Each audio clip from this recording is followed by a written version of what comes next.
आज का टॉपिक है हमारा the problem with knees cultivation. Knees cultivation था क्या? आप इसको नीज कल्टीवेशन बोलिए या फिर नीज सिस्टम बोलिए, बात सेम है, ठीक है। तो नीज सिस्टम में था क्या? नीज सिस्टम में मेनली जो प्लांटर होते थे, यानी कि जो इंडिगो का खेती करवाता था, उसके अंदर में कुछ ज़मीन होता था। वो ज़मीन उसके अंदर में कैसे आता था? या तो वो ज़मीन वो खरीद लेता था, या तो ज़मींदार से वो रेंट पे ले लेता था, या फिर जो टैक्स नहीं दे पाया उसका ज़मीन वो हड़प लेता था या फिर छीन लेता था। तो जो भी ज़मीन उसके अंदर में था उसके ऊपर वो क्या करवाता था? इंडिगो का खेती करवाता था। लेकिन इतना आसान नहीं था। क्यों आसान नहीं था? कुछ प्रॉब्लम थे। क्या प्रॉब्लम थे इसके बारे में आज हम लोग जानते हैं। देखिए लिखा हुआ है कि the planters found it difficult to expand the area. सबसे पहला प्रॉब्लम जो था प्लांटर्स को वो ये था कि उसके पास खेती करने के लिए ज़्यादा एरिया था नहीं। यानी कि वो ज़्यादा ज़मीन खरीदना तो चाहता था लेकिन कोई बेचना नहीं चाहता था, या फिर ज़मींदार के पास ज़मीन तो था, वो रेंट पे लेना चाहता तो था, ज़मींदार उसको रेंट पे ज़मीन देता भी था लेकिन ज़्यादा नहीं देता था। यानी कि यहाँ पे जो प्लांटर्स थे जो इंडिगो का खेती करवाना चाह रहे थे, उनके पास इच्छा था कि हमारे पास ज़मीन बहुत ज़्यादा हो और बहुत ज़्यादा हम इंडिगो का खेती करवा पाएँ, लेकिन दुर्भाग्यवश इनको ज़मीन मिल नहीं पाता था। ठीक है, ये पहला प्रॉब्लम हो गया। प्रॉब्लम बहुत सारा है। Indigo could be cultivated only on fertile land and these were all already densely populated।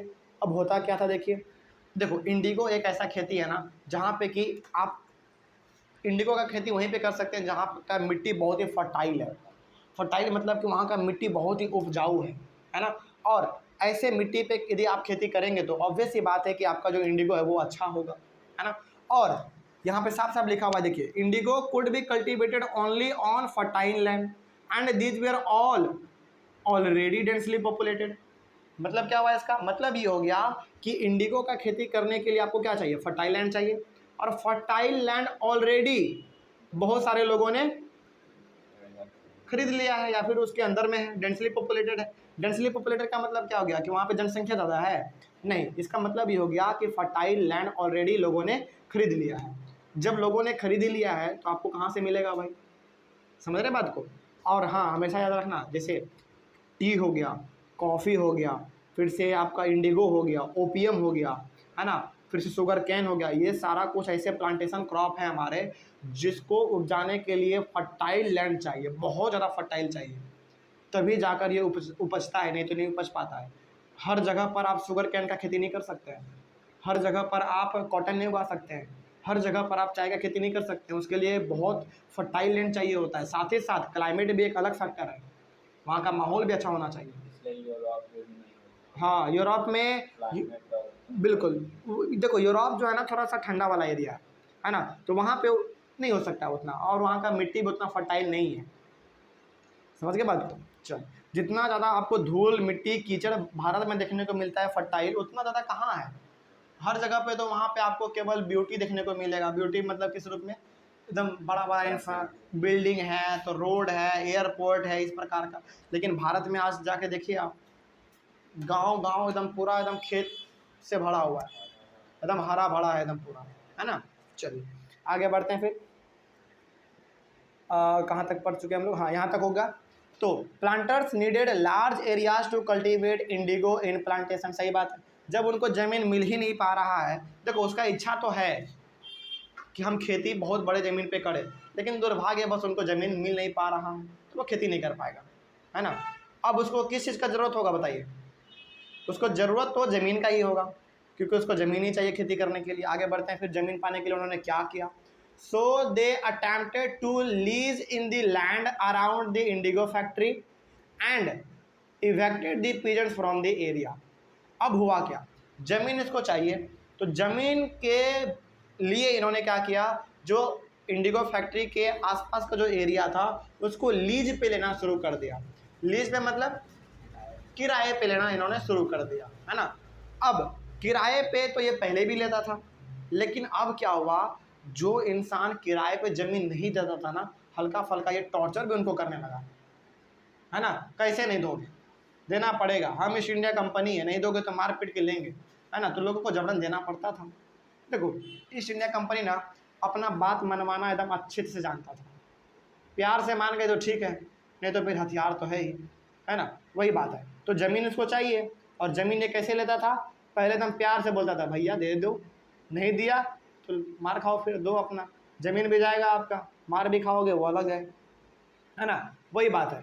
और ये लोग ना जानबूझ के ज़मीन कहाँ पे खोजता था, इंडिगो का फैक्ट्री के बगल में, ताकि वहाँ से इंडिगो उठाएं और फैक्ट्री में जाके डाल दें, है ना, बड़ा चालाक ये सब था।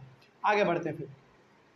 But this always lead to conflict and tension. अब देखो भाई, अब यदि आप मार पीट के ज़मीन हड़प रहे हो, किराए पे ले रहे हो, तो ऑब्वियस सी बात है कि वहाँ पे लड़ाई पीट झगड़ा तो होगा ही होगा।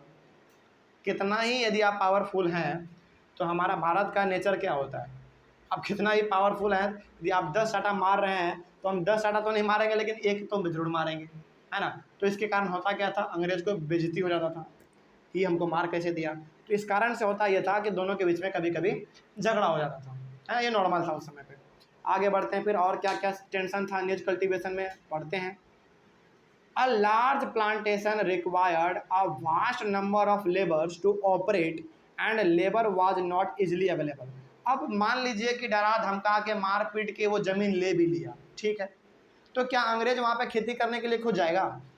नहीं, इतना सुकुमार है कि धूप में वो काला हो जाएगा, है ना। इसीलिए वो लोग क्या चाहता था कि हमारे पास लेबर भी हो। अब जब खेती आ गया है, खेत आ गया, लैंड आ गया, तो लेबर भी तो होना चाहिए, और लेबर जल्दी मिलता नहीं था, क्योंकि कोई भी इंसान ना अंग्रेज़ों के साथ काम करना चाहता नहीं था, क्योंकि उसका काला करतूत सबको मालूम था, काम करेंगे पैसा देगा नहीं, है ना। अब एकदम जानवर के जैसा खटवाएगा, 12-13 घंटा एकदम लगातार खटवाएगा, तो कोई भी इंसान इसे काम करना इसके साथ चाहता नहीं था, है ना। ये भी एक नया समस्या था इसके साथ। प्लांटर्स नीडेड लेबर, देखो इसको लेबर चाहिए, at a time when peasants were usually busy with the rice cultivation. सोचो, अब प्लांटर्स को यानी कि ईस्ट इंडिया कंपनी को लेबर तभी चाहिए जब लेबर किस में लगे हुए हैं, अपने खेतों में लगे हुए हैं, चावल का खेती करने के लिए, काटने के लिए, उसको तैयारी करने के लिए लगे हुए हैं। अब ज़रा आप सोचिए कि जो इंसान अपने खेत में चावल का खेती कर रहा है, उसको काट रहा है, उसको तैयारी कर रहा है, थ्रेसिंग स्टोरेज कर रहा है, उसका सारा काम उसका कर रहा है, क्या वो अपना काम धाम छोड़ के आएगा अंग्रेज़ों के पास? कभी नहीं आएगा, क्योंकि उसको मालूम है जाएंगे तो पूरा पैसा मिलेगा नहीं, काम अलग करवाएगा वो, है ना। इससे हाँ बिल्कुल। और तो इसके पास मौका क्या है, इसके पास ऑप्शन ये बचता है कि उसके पास जाने से बेटर है कि अपने खेत में काम कर लो, है ना। तो लेबर का कमी इनको वहाँ पे हमेशा सता रहा था। आगे बढ़ते हैं फिर। नीज cultivation on a large scale also required many plugs and blocks. एक और समस्या इसके सामने आ गया। अब इतना बड़ा ज़मीन आपने ले तो लिया ना, आपके पास लेबर है, इसके पास एक और समस्या क्या आ गया, खेत को जुताई कैसे किया जाए, है ना। बैल नहीं है, हल नहीं है, कैसे करेंगे भाई?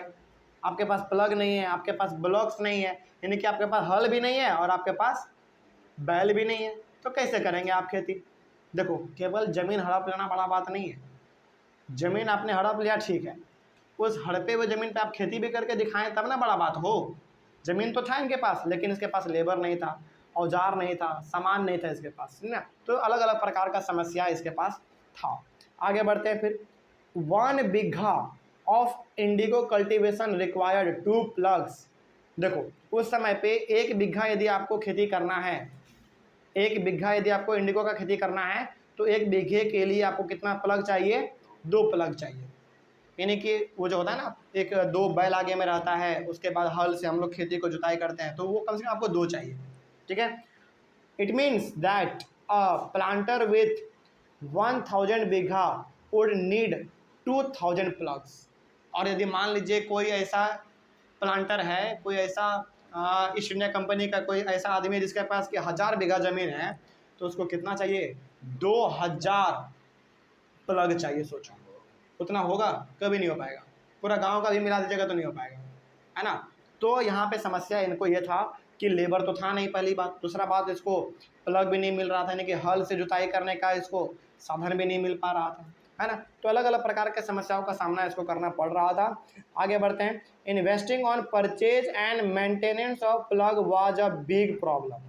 और ईस्ट इंडिया कभी भी नहीं चाहता था कि हम खुद प्लग को चलाएं, खुद हम प्लग को खरीदें, खुद उसको मेंटेन करें, क्योंकि प्लग को बनाना, खरीदना, उसको मेंटेन करना बड़ा कॉस्टली पड़ता है ना। जैसे आपके पास प्लग है, ठीक, आपके पास हल है, तो क्या केवल हल से काम चलेगा? आपको बैल भी तो चाहिए, है ना। और बैल यदि आपको चाहिए तो बैल को अनाज देना पड़ेगा, बीमार पड़ेगा तो उसका इलाज करवाना पड़ेगा, मेंटेन करना पड़ेगा, उसको खाना देना पड़ेगा टाइम पे, है ना। तो अंग्रेज चाहता नहीं था कि इतना ज़्यादा पैसा हम प्लग पे खर्चा करें, यदि रेंट पे मिल जाए तो ठीक है, और रेंट पे कोई देना चाहता नहीं था, और जितना इसको चाहिए उतना था भी नहीं, है ना। तो अलग अलग प्रकार का इसके पास समस्या था। आगे, also peasants ploughs and bullocks were busy on their rice fields exactly at the time when indigo planters needed them।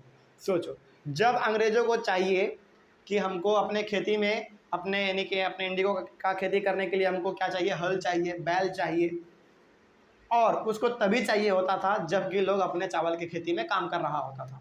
तो अब ज़रा सोचो, कोई भी आदमी अपने काम को छोड़ के इसको देगा? कभी नहीं देगा, क्योंकि मालूम है इसको कि इसको देंगे तो कुछ फ़ायदा होने वाला है नहीं, ऊपर से घाटा हो जाएगा, काम एकदम अलग करवाएगा ये, है ना, अंधाधुंध काम करवाएगा, तो कोई फ़ायदा नहीं है। इसलिए चुपचाप 2 पैसा कम कमाओ, अपने खेत में काम करो, खुशहाली का ज़िंदगी जियो, है ना। तो इसको हल तभी चाहिए होता था जब लोग अपने खेत में काम कर रहे होते थे तब, और कोई भी देना तो चाहेगा नहीं, है ना। चलिए आगे बढ़ते हैं। फिर कौन अपना काम छोड़ के इसको देना चाहेगा, अपना हल नहीं देना चाहेगा? आगे बढ़ते हैं। तो यहाँ तक हो गया ना हमारा। हाँ, less than 25% of the land producing Indigo was under knees system. Knees system जो था हमारा, यानी कि यहाँ पे प्लांटर्स जो हुआ करते थे, जो कि उसके अंडर में ज़मीन हुआ करता था, वो ज़मीन मात्र इसके अंदर में 100% में से 25% ही रहा करता था, यानी कि जितना इतना ज़्यादा इसके पास भी ज़मीन नहीं था। ज़मीन यदि किसी के पास था तो वो भारत के बड़े बड़े ज़मींदार लोगों के पास था, है ना। 25% ज़मीन ही केवल इसके अंडर में था, उससे भी कम था। समझ में आ गया? तो यहाँ पे आपने ये समझ लिया कि नीज सिस्टम में कितने प्रकार के समस्याओं से ईस्ट इंडिया कंपनी को गुजरना पड़ा, है ना। वो चाहते तो थे कि हमारे पास ज़मीन हो, वो ज़मीन ले भी लिए, लेकिन उस ज़मीन पे कभी भी अच्छी तरीके से वो खेती नहीं कर पाए। तो इसके पास ऑप्शन क्या बचता है? ऑप्शन इसके पास केवल यही बचता है कि भाई खेती हमारे बस का नहीं है, जो खेती इंडिया वाला कर रहा है चुपचाप उसको खेती करने दो, लोन दे दो और उससे सस्ते दामों में खरीद लो, तुम्हारे बस का खेती नहीं है ना। जैसे देखो, जो इंसान कभी जीवन में खेती नहीं किया है, जो कभी खेती करवाया नहीं है, यदि वो अचानक खेती करवाना शुरू कर दे तो क्या वो करवा पाएगा? नहीं करवा पाएगा, क्योंकि उसके पास आइडिया ही नहीं है कैसे होता है ना। चलिए, तो यहाँ तक आपने समझ लिया कि निज सिस्टम में किन किन परेशानियों का सामना करना पड़ा उनको। अगले वाले क्लास में हम लोग डिस्कस करेंगे राइती सिस्टम के बारे में, है ना। वही यहाँ पे लिखा हुआ है Indigo on the land of rights, यानी कि राइट से ही वर्ड निकला हुआ है राइती सिस्टम, यानी कि पीजेंट्स, राइट्स का मतलब पीजेंट्स, फार्मर्स, वो कैसा था, वो सिस्टम कैसा था, इसके बारे में हम लोग अपने अगले वाले क्लास में डिस्कस करेंगे। यहाँ तक में कोई डाउट? चलिए, ऑनलाइन वाले बच्चे यदि आपको कोई डाउट रहा हो तो आप एक बार कमेंट कीजिए और आपके कमेंट का जवाब दिया जाएगा, और मिलते हैं फिर हम लोग अपने अगले वाले क्लास में। Thank you very much.